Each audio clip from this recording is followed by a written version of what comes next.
Pemirsa, saat ini beredar informasi palsu atau hoax yang mengaburkan data pengelompokan kesejahteraan atau disebut desil. Kabar menyesatkan ini tidak boleh dibiarkan meresahkan masyarakat karena data desil yang resmi dan yang benar adalah salah satu kunci untuk mencapai pertumbuhan ekonomi yang lebih tinggi dan mencapai kesejahteraan lebih cepat. Pemirsa, bersama saya Leonard Samosir, inilah Top Ekonomi.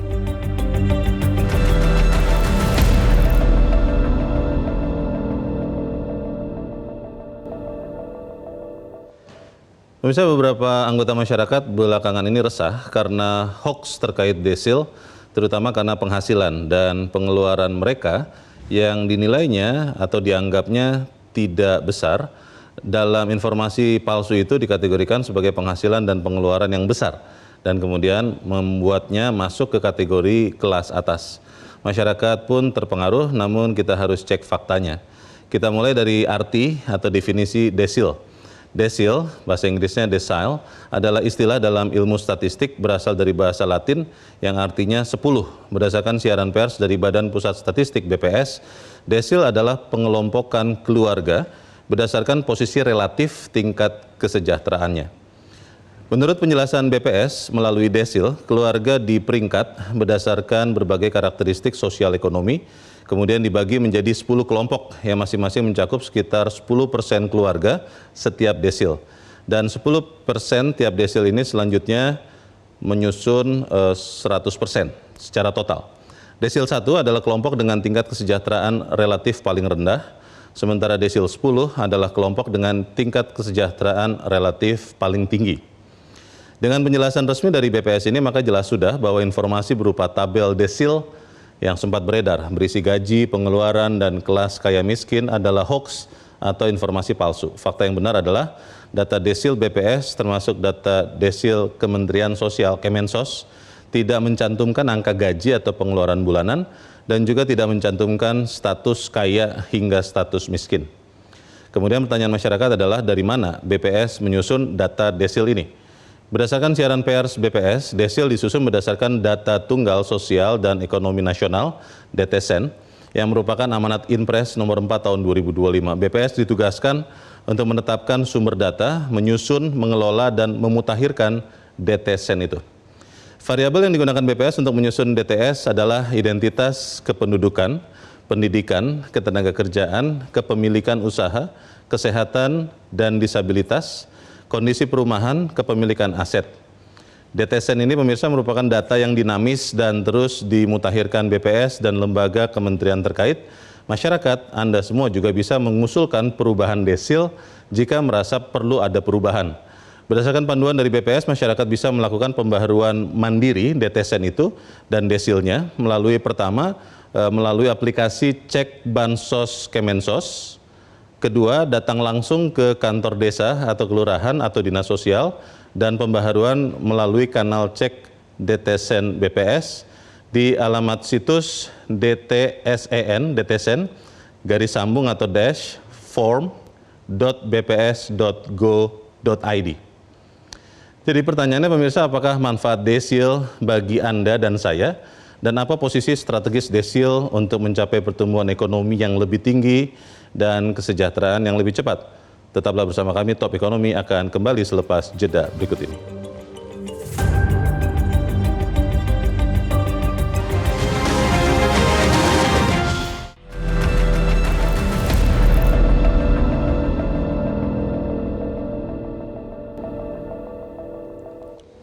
Dan pemirsa, pada saat ini di Studio 1 Metro TV telah hadir bersama saya 3 orang narasumber yang akan mencari tahu bagaimana data desil dan DTSEN ini. Yang pertama, yang paling dekat dengan saya adalah Deputi Statistik Sosial Badan Pusat Statistik atau BPS, M. Nasrul Wajdi. Pak Acul, selamat malam. Selamat malam, Alio. Kita dekat duduknya maksudnya ya? Betul, Pak Alio. Bukan dekat yang lain ya? Ini untuk menjelaskan kejelasan yang seperti apa. Dan juga telah hadir bersama kita tenaga ahli utama Badan Komunikasi Pemerintah atau Bakom, Fitra Faisal Hastiadi. Mas Fitra, selamat malam. Selamat malam, Bung Leo. Terima kasih sudah hadir. Sama-sama. Dan juga telah hadir bersama kita last but not least anggota Komisi 11 DPR RI, Kang Samad. Kang Samad, terima kasih sudah hadir. Terima kasih, selamat malam Mbak Leo. Baik, terima kasih. Saya ingin ke Pak Acul dulu ya. Pak Acul, ini Kalau saya berusaha melacak kenapa desil ini jadi ramai, itu kalau tidak salah tanggal 11 atau 12 Agustus ada pernyataan bersama dari Menteri Keuangan dan Menteri Energi Sumber Daya Mineral yang mengatakan bahwa akan ada rencana pemerintah membatasi konsumsi Pertalite dengan dimulai dari desil 10 dulu. Lalu desil 9 juga tersebut. Nah, kemudian setelah itu ramai sekali. Pertanyaannya sebenarnya Pak Acul, desil ini yang sekarang sudah sering dicek orang, saya juga sudah ngecek ya Pak, itu sebetulnya asalnya dari mana Pak? Datanya itu? Baik, jadi awal muasal pembentukan desil itu sebenarnya datanya namanya Data Tunggal Sosial Ekonomi Nasional. Oke. Kita singkatnya DTSEN. DTSEN ya? Ya, nah DTSEN ini awalnya dibentuk dari 3 sumber data, Pak Leo. Jadi ada data P3KE, lalu ada data DTKS, dan ada data Reksosek gitu. Data ini kita gabungkan, kita integrasikan, kita sinkronisasi dengan data Dukcapil, dapatlah kita Data Tunggal Sosial Ekonomi Nasional yang versi 1. Oke. Nah, di Data Tunggal Sosial Ekonomi Nasional ini ada variabel-variabel yang kemudian kita gunakan untuk proksi kesejahteraan. Nah, proksi kesejahteraan ini kita urutkan seluruh keluarga, dari keluarga nomor 1 sampai keluarga 90 sekian juta, itu kita urutkan, kita bagi kelompok 10 sama besar. Itu yang kemudian kita sebut desil.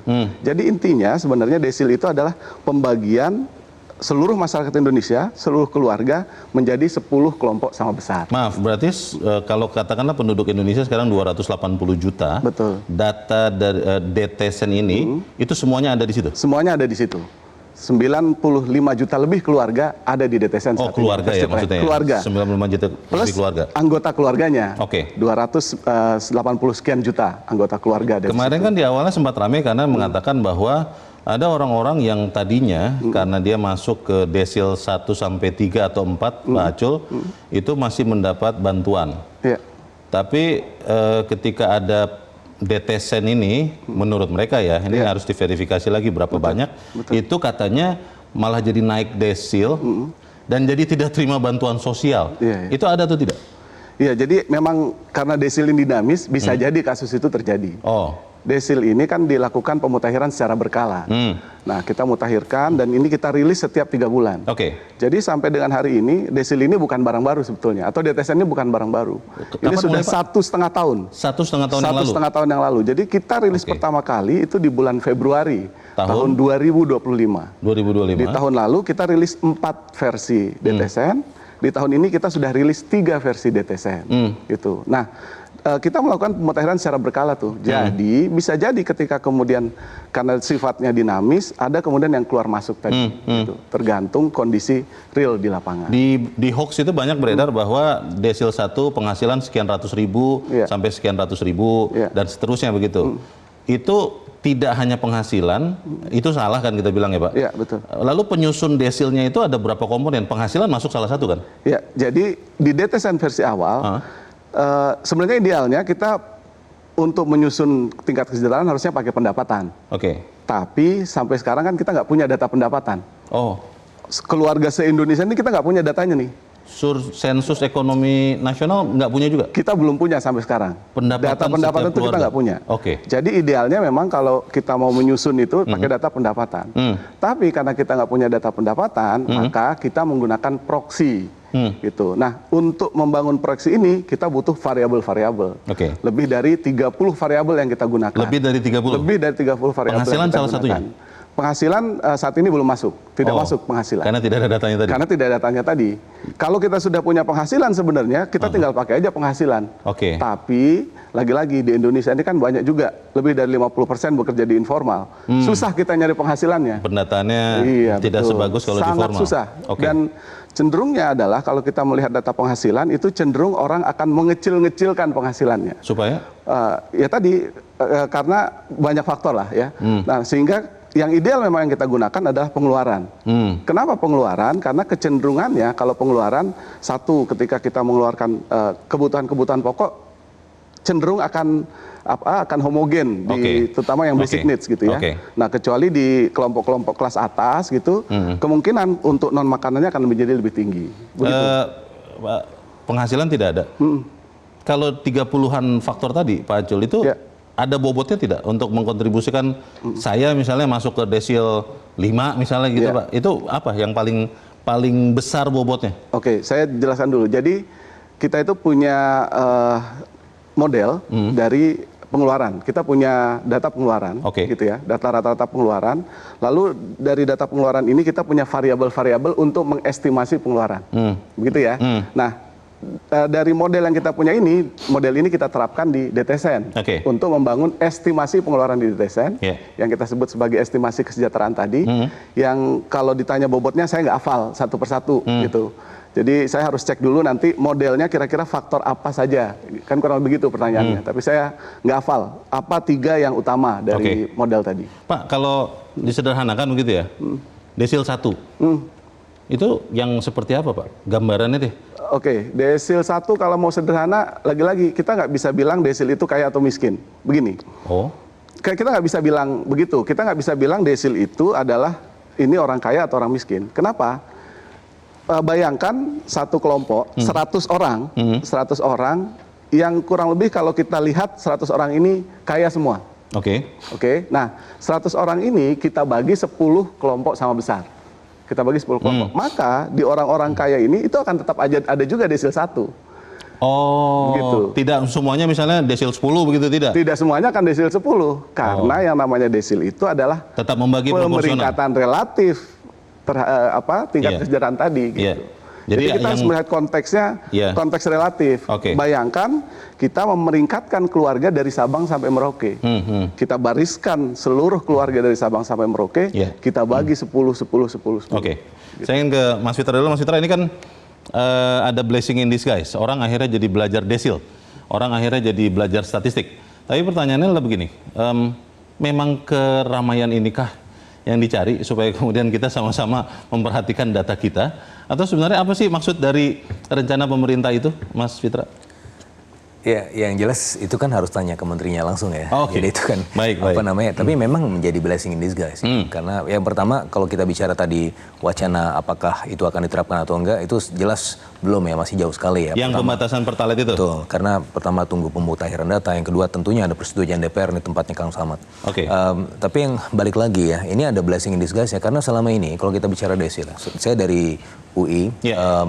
kita biasanya juga melakukan penelitian mengenai distribusi ketimpangan ya. Jadi istilah desil itu sebenarnya istilah yang sudah lama kita pakai ya. Dan Kalau bahkan- orang yang belajar statistik? Betul, betul. Oke. Nah, bahkan di tempat kami itu di FUI, di LPM dan juga di dosen-dosennya itu melakukan beberapa kali penelitian ya. Termasuk yang pernah kami lakukan itu Iya. ada penelitian tentang growth incidence curve. Oke. Nah, growth incidence curve itu sebenarnya membagi ya berdasarkan kelas.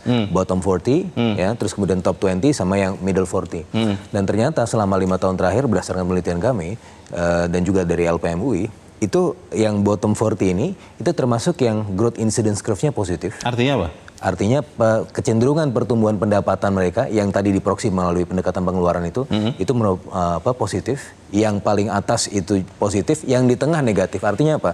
Nah, Ini di Indonesia ya? Betul. Nah, kalau kita balik lagi ke awal-awal DTKS ya. DTKS itu kan Kementerian Sosial. Iya. Mereka itu kan fokusnya desil 1 sampai desil 4. Karena mau kasih bansos waktu itu? Betul. Nah, dan ini memang sudah berkembang dari zaman tahun 2004 ya, semenjak waktu itu ada pencabutan subsidi BBM pertama kali Oke. tahun 2004-2005 Yeah. dan kemudian mulailah mentarget orang miskin. Kompensasi kepada orang miskin gimana? Nah, mulai pendataan pada saat itu Yeah. ada TNP2K dan seterusnya. Oke. Nah, dalam perkembangannya ternyata kelompok ini adalah kelompok yang dalam konteks theory of justice atau roles and equity itu adalah yang paling mendapatkan bantuan paling banyak. Kelas bawah ya? Kelas bawah. Jadi datanya memang sudah komprehensif Oke. gitu ya.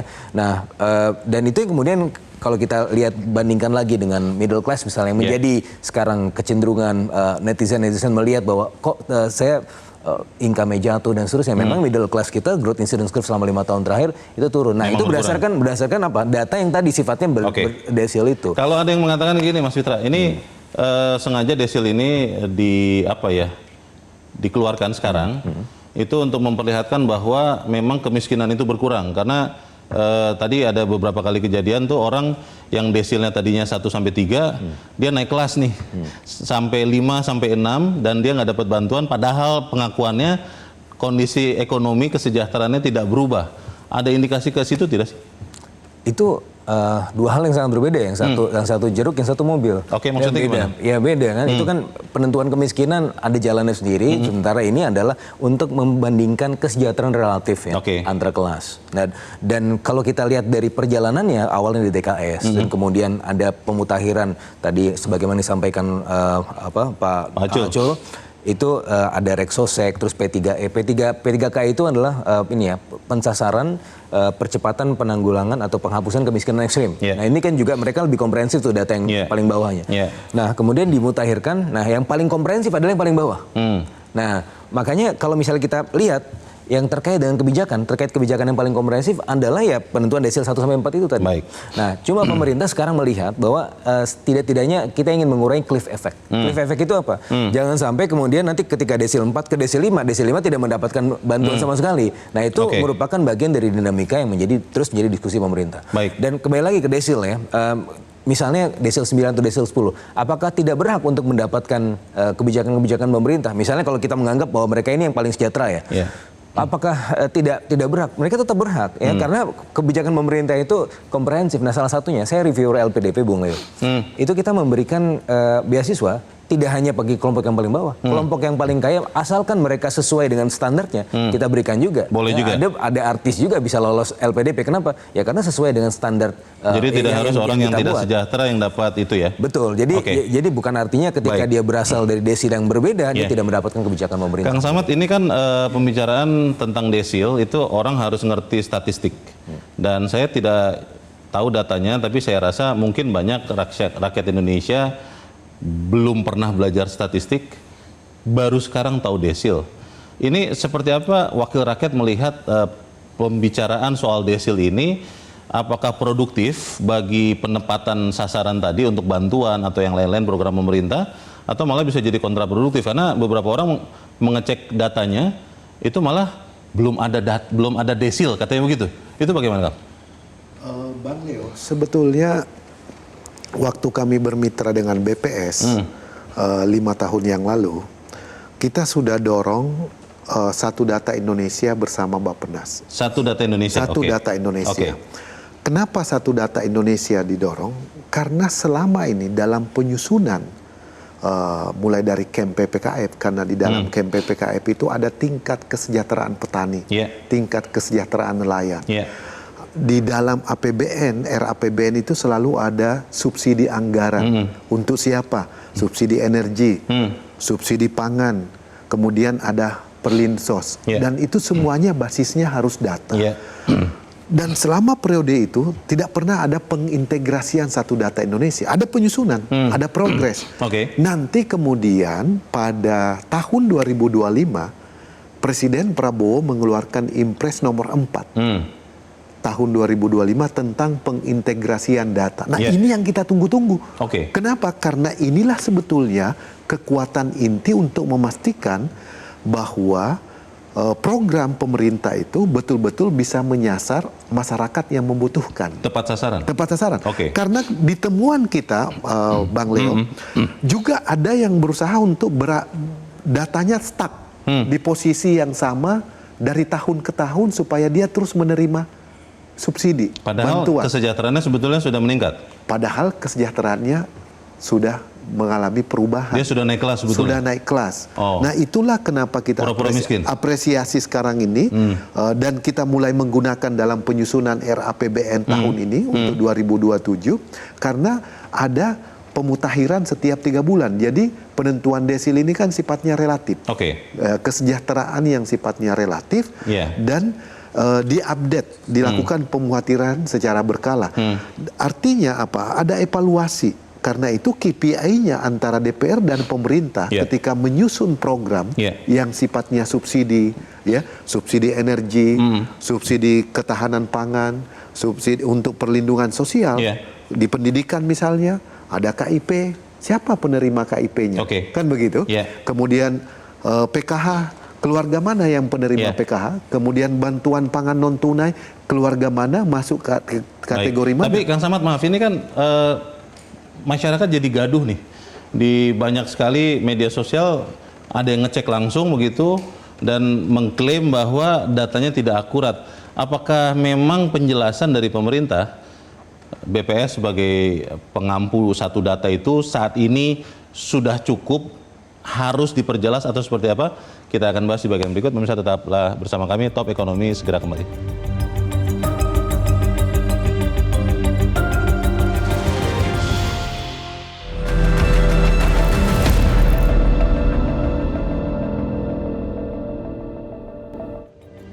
Terima kasih Anda masih bersama kami dan kita masih membicarakan soal desil dalam konteks DTSEN.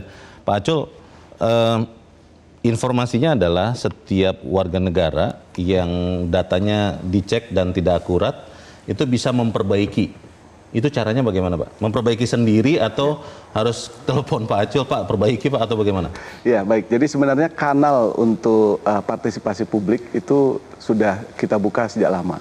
Yang pertama, teman-teman di Kemensos itu punya aplikasi namanya Cek Bansos. Aplikasi di handphone ya? Di handphone, bisa Namanya di-install. apa, Pak? Cek Bansos. Cek Bansos. Cek Bansos. Oke. Jadi di situ masyarakat bisa cek apakah di desil berapa, menerima bantuan sosial atau tidak, gitu ya. Itu bisa melakukan pemutakhiran dengan cara itu, melalui kanal Cek Bansos. Yang kedua, kalau itu masih kurang, BPS juga punya kanal namanya Cek DTSEN. dtsen-form.bps.go.id. Maaf, kanal ini artinya situs ya? Situs, betul. Website ya? Website. Kalau yang betul. tadi Kemensos itu aplikasi? Aplikasi, tapi Oke. kita bisa buka di website juga. cekbansos.kemensos.go.id. Oke. Gitu. Jadi sebenarnya kanal itu tersedia. Nah, tinggal nanti masyarakat melakukan pemutakhiran. Oh, satu lagi saya lupa. Teman-teman Kemensos juga punya mekanisme itu melalui 6NG. Apa Jadi tuh?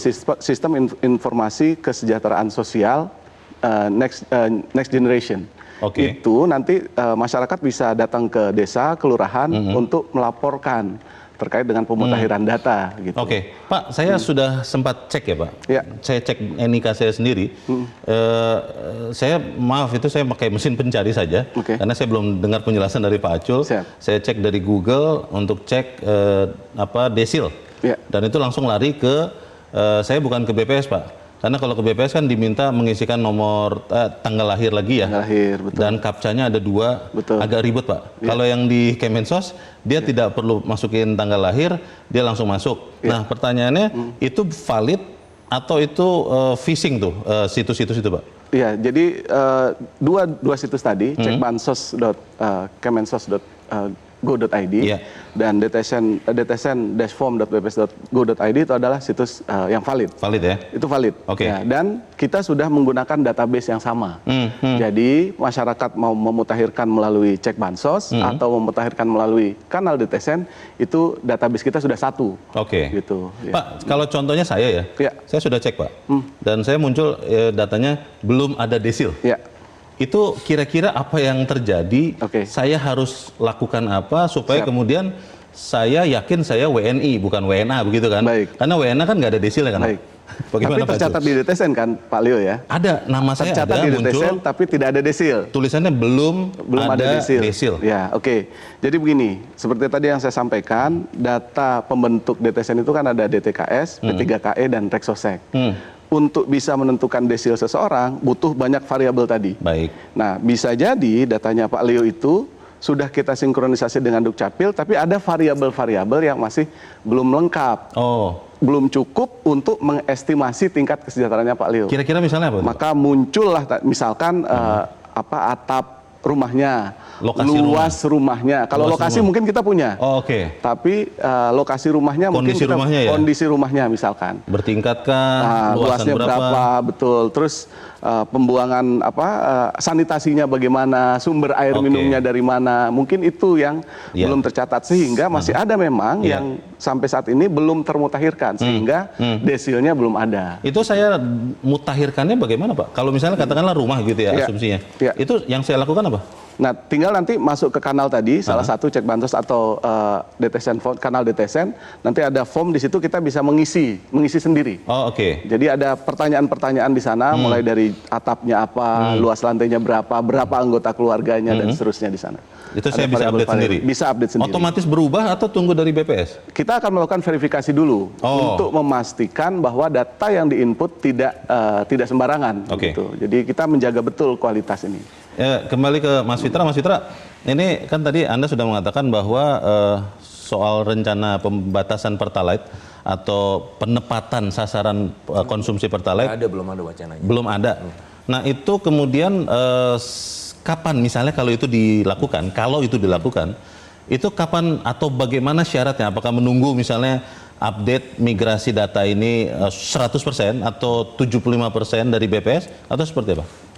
Iya, jadi memang dalam konteks ini perlu ada penjelasan resmi dulu ya dari pemerintah itu. Tapi dalam konteks ini saya melihat ya di internal diskusinya bahwa hal-hal yang terkait dengan kebijakan itu akan sangat berbasis data dan itu merupakan amanat presiden. Yeah. Presiden meminta supaya kebijakan-kebijakan itu ya tepat sasaran.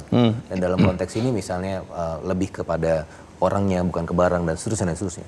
Dan dalam konteks itu maka kita ingin mengurangi dampak errornya baik itu exclusion maupun inclusion error. Nah sejatinya dalam konteks untuk mengurangi error maka kita harus menunggu supaya datanya memang akurat. Ya, mungkin kalau kita lihat 100% akurat nggak ada yang data yang 100% akurat. Yeah. Tetapi setidaknya dalam konteks secara statistik inclusion dan exclusion errornya itu bisa diterima. Nah itu baru kita kemudian jalan. Sampai desil 9 lah katakan begitu ya. Yeah. Karena kan desil 1-4 tadi Mas Fitra berkali-kali mengatakan sudah akurat. Nah, jadi kalau misalnya kita bandingkan ya desil ada 1 sampai 10 ini, kalau kita bandingkan yang kelas bawah sama kelas atas, itu sudah lumayan akurat, Bung Leo ya. Kelas atas juga? Ya, jadi misalnya Atas itu maksudnya 50% paling bawah, 50% paling atas. Kalau kita bandingkan, Anda termasuk yang mana?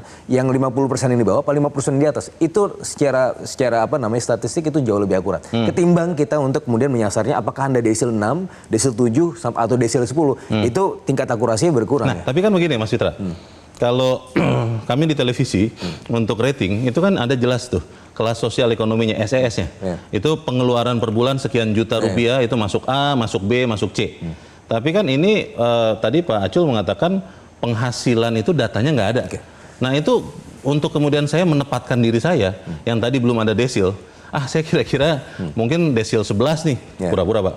Itu kira-kira akan melakukannya bagaimana? Karena kan data penghasilannya nggak ada. Ya gini, jadi itu baik sekali Bung Leo tadi mengedepankan mengenai konsep pengeluaran tadi dan tadi berdasarkan apa yang disampaikan Pak Acul bahwa ini adalah international best practice, bukan cuma di sini kita aja ya. Bahwa yang namanya data income itu selalu sulit untuk didapatkan, tidak hanya di Indonesia, tapi hampir di seluruh dunia. Makanya kalau kita bicara mengenai Gini coefficient, ya itu kan perhitungan standar internasional. Ketimpangan itu ya, ketimpangan antara si kaya dan si miskin. Betul, itu selalu berdasarkan pendekatan pengeluaran, bukan pendekatan income, gitu ya. Nah, balik lagi ke sini, maka yang bisa kita lihat adalah kita mengira-ngira, misalnya dalam 1 bulan pengeluarannya berapa sih? Dan pengeluaran itu pasti akan lebih, biasanya ya, itu akan lebih rendah dibandingkan dengan income-nya kan, income-nya pasti akan lebih tinggi biasanya. Kalau nabung. Meskipun ada dalam konteks beberapa konteks juga, yang income-nya itu di bawah pengeluaran itu ada juga. Makanya kita bisa melihat ya tren terutama desil paling bawah ini. Kelas menengahnya kan berkurang kan? Betul ya. Kalau kita lihat lagi kelas menengah ini secara populasi justru berkurang ya. Tahun 2019 jumlahnya 57,3, sekarang tinggal 46,7 juta. Akhirnya dia ya turun kelas. Tapi kembali lagi ke sini ya, berarti kan dalam konteks ini adalah kita menaksir ya pengeluarannya berapa. Dan untuk menaksir pengeluaran itu tadi apa yang disampaikan oleh Pak Acul adalah ya berdasarkan proxy. Proxy means test, makanya itu butuh data UBIN, data ATAP dan seterusnya. Nah, ini adalah yang dilakukan biasanya oleh emerging markets atau developing countries ya. Kalau untuk yang negara yang lebih maju, develop, itu nggak pakai proxy lagi.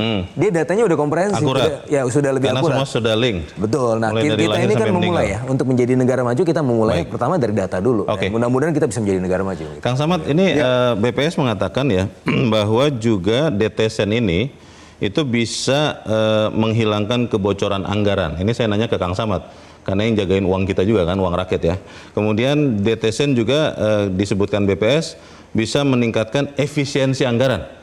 Anda melihatnya seperti apa Kang Samad? Iya, kebocoran udah pasti karena menyangkut penggunaan anggaran negara yang tepat sasaran. Nah, tepat sasaran itu artinya daya dukung datanya itu sudah tervalidasi dengan baik. Itu yang terpenting. Karena itu kebijakan seperti penerima Pertalite atau BBM bersubsidi itu DTSN-nya sudah selesai, sudah terintegrasi, kemudian perlu dilakukan sosialisasi dulu kalau pendekatannya desil tingkat kesejahteraan supaya para penerima atau tidak lagi menerima BBM subsidi seperti Pertalite itu bisa mitigasi. Kalau dia tidak masuk kategori itu, dia ada persiapan untuk mengatur keuangan mereka untuk pengeluarannya, untuk pembelian bahan bakarnya misalnya. Kemudian yang kedua, efisiensi. Nah, ini penting sekali.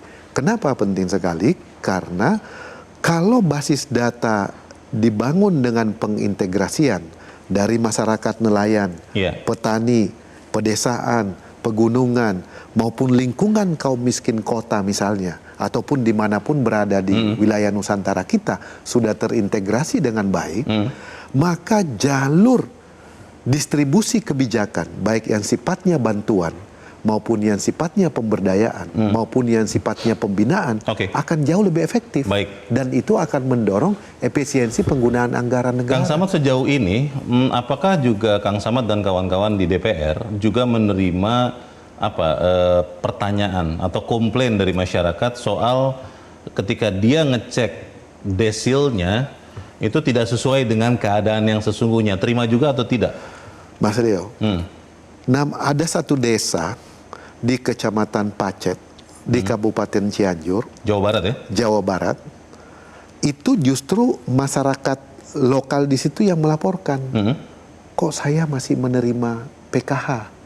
Jadi dia datang ke kepala desanya, ini kepala desanya cerita. Tadinya memang di kelas itu, di desil itu? Dari awal dia menerima, tapi nanti tahun kedua baru dia kemudian lapor ke kepala desa. Ya, berarti kan ada kesadaran masyarakat mengkonfirmasi bahwa dia tidak sepatutnya menerima lagi. Dia sudah tidak desil 1, 2, 3, 4. Di saat yang sama, kata kepala desanya, itu ada masyarakat yang membutuhkan atau sesuai menurut kacamata kepala desa, itu memerlukan program itu karena basis ekonomi keluarga, sosial, dan kebutuhan anak-anaknya. Kan PKH ini program keluarga harapan. Betul. Ada masa depan anak-anaknya, tapi dia tidak punya kemampuan secara ekonomi, tapi tidak mendapatkan. Nah, karena itu penting sekali kantor-kantor desa itu menjadi pusat sirkulasi sosialisasi, ya kan, oleh pemerintah berkaitan dengan hal ini supaya tadi efisien dan tepat sasaran. Secara kasar, Kang Samad, kira-kira akurasi DTSen ini sampai kita bicara sekarang ini itu berapa persen sih kalau yang Anda lihat? Karena yang bersuara begini kan, ya saya juga tidak menghitung sih secara statistik, tapi lumayan ramai begitu. Bagaimana, Kang? Outputnya kan bisa dilihat di dua hal. Pertama, hasil pemeriksaan BPK, Mas Leo, Bang Leo kan, temuan Badan Pemeriksa Keuangan tentang pelaksanaan perlindungan sosial misalnya, tentang penggunaan subsidi di energi, tentang penggunaan subsidi di ketahanan pangan. Kemudian bisa juga dilihat data hasil pemeriksaan BPKP, kan gitu, pengawasannya terhadap pelaksanaan saat pelaksanaan, iya kan. Jadi dua kelembagaan itu bisa menjadi sumber data kita untuk menilai berapa besar tingkat efektivitasnya, akurasinya, validasinya terhadap penggunaan data itu.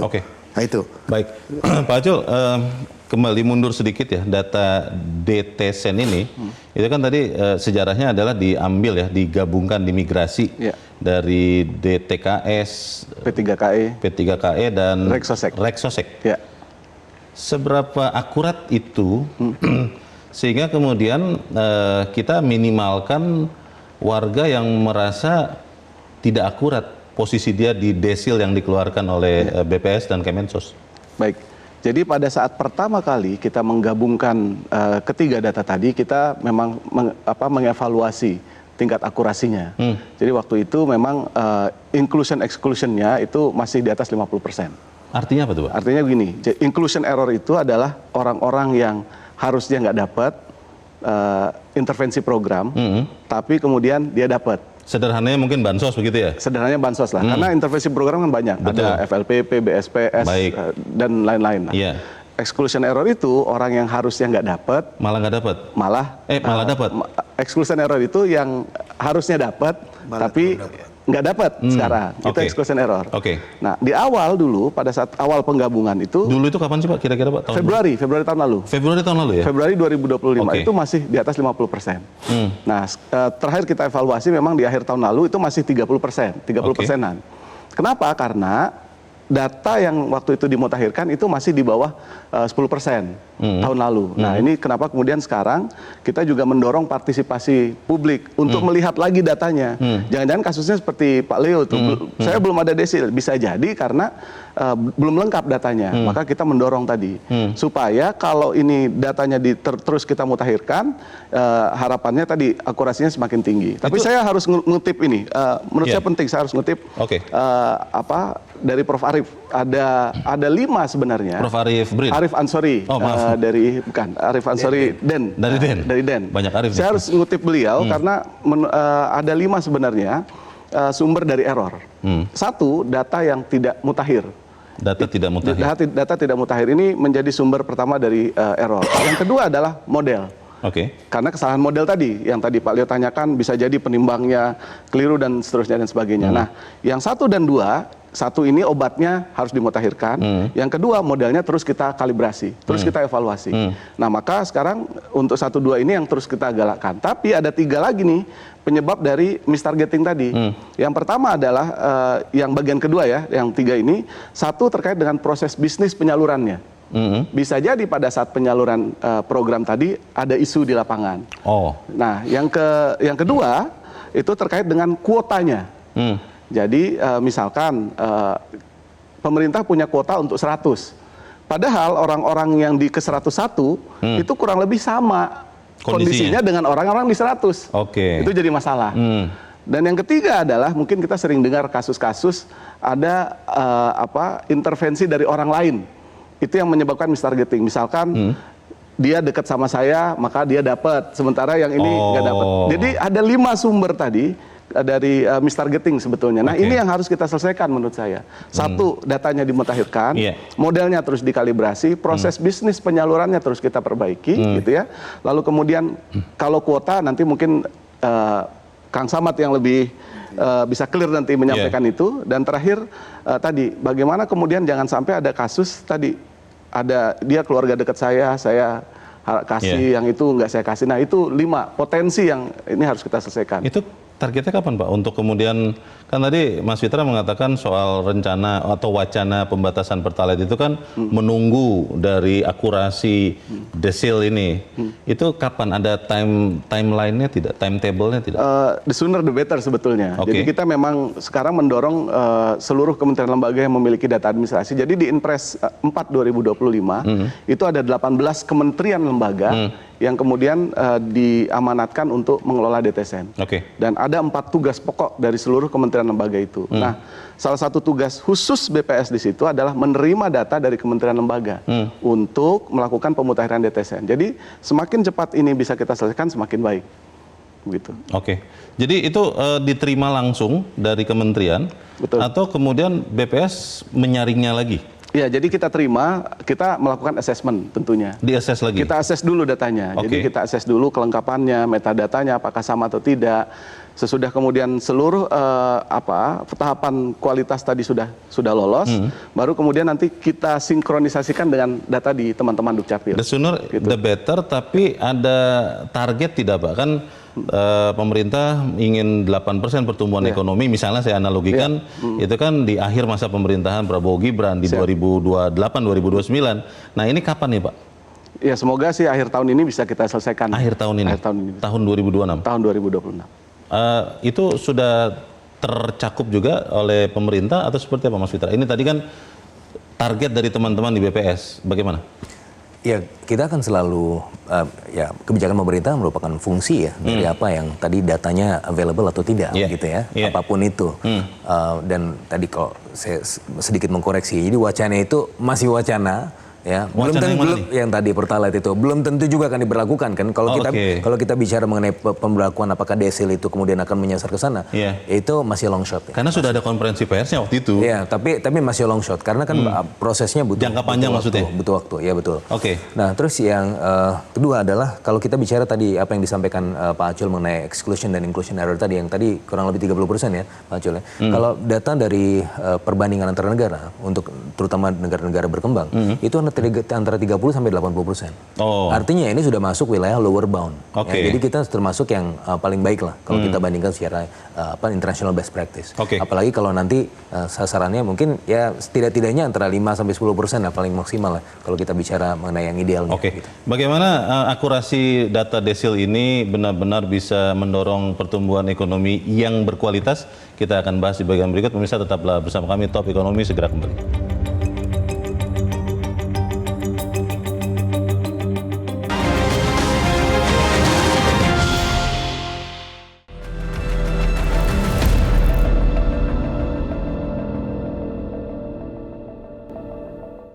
Terima kasih Anda masih bersama kami dan kita ada di bagian akhir diskusi kita saat ini. Kang Samad, kalau rakyat kan beragam juga ya tingkat pengetahuan dan pemahaman. Kalau teman-teman di Komisi 11 di tempat Kang Samad ya, itu melihat bagaimana desil ini bisa disederhanakan, tapi jangan kemudian juga mengaburkan arti. Karena sempat orang memahami masuk desil 1 artinya miskin, yang paling kaya adalah desil 10. Bagaimana Kang? Ya Bang Leo, jadi persepsi bahwa klasifikasi desil itu adalah klasifikasi kemiskinan itu udah terbentuk di masyarakat. Ini yang harus diberikan edukasi oleh kita semuanya. Diluruskan ya? Oleh pemerintah. Yang kedua, terbentuk persepsi bahwa desil 1 sampai desil sekian itu udah pasti penerima bansos. Itu juga harus diluruskan. 1 sampai 3 atau 1 sampai 4 ya? Iya, 1 sampai 4 misalnya penerima bansos. Nah, ini tantangan kita ke depannya.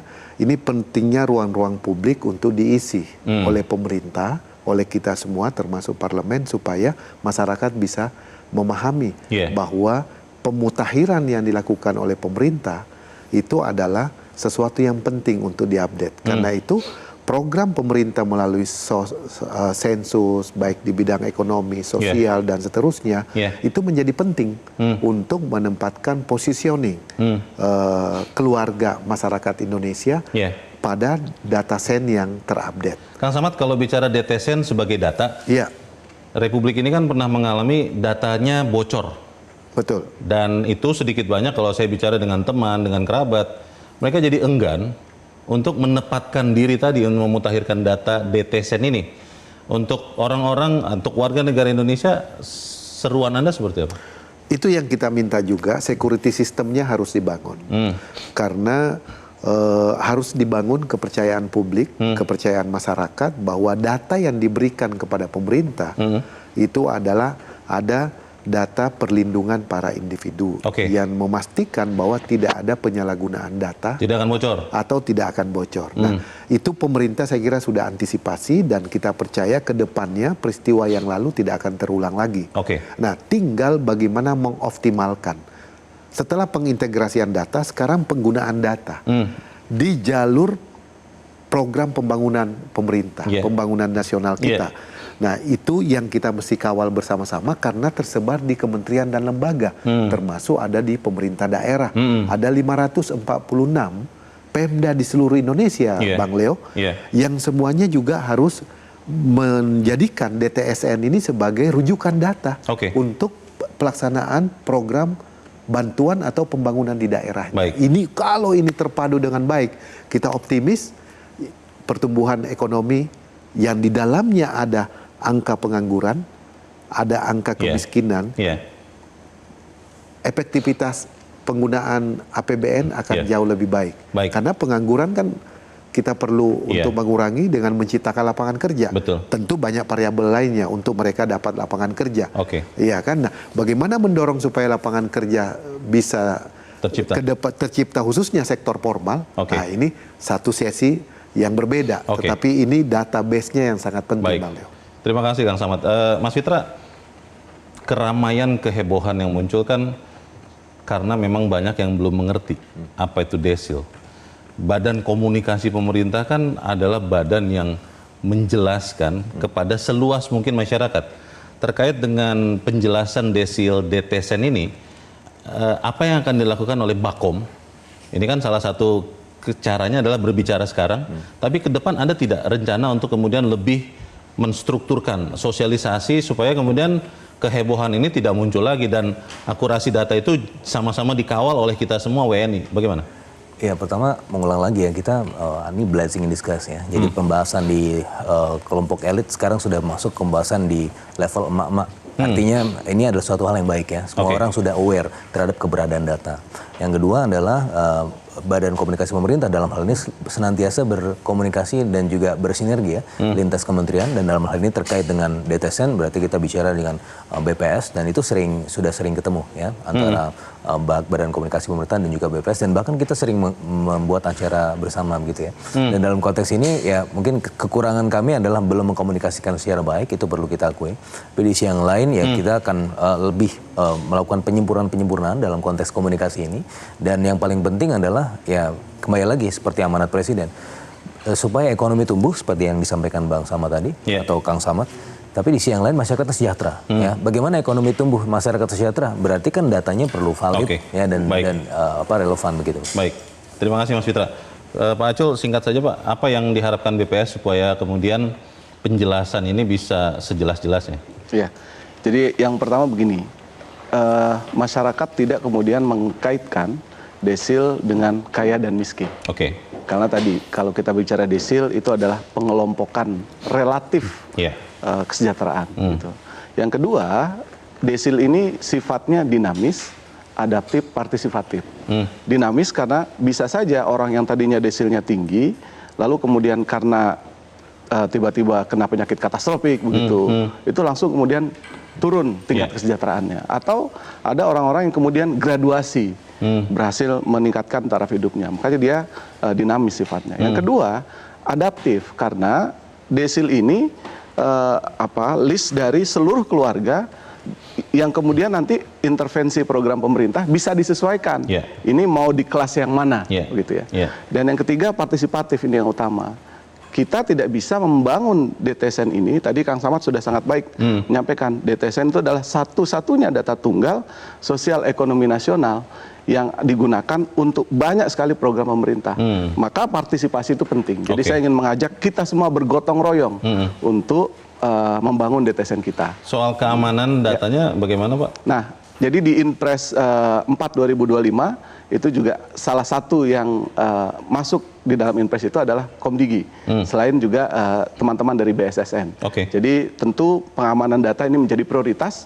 Kita tidak ingin data yang merupakan aset negara ini bocor kemana-mana, dan kami memastikan kerahasiaan data dari seluruh masyarakat. Kita harap yang kita harapkan itu semua tercapai. Pak Acul, terima kasih. Terima kasih Mas banyak, Vita, Pak terima kasih, dan Kang Samad, terima kasih. Dan pemirsa, demikianlah akhir dari Top Ekonomi untuk saat ini. Atas nama teman-teman yang bertugas, saya Leonard Samsudin mengucapkan terima kasih untuk kebersamaan Anda. Sampai jumpa.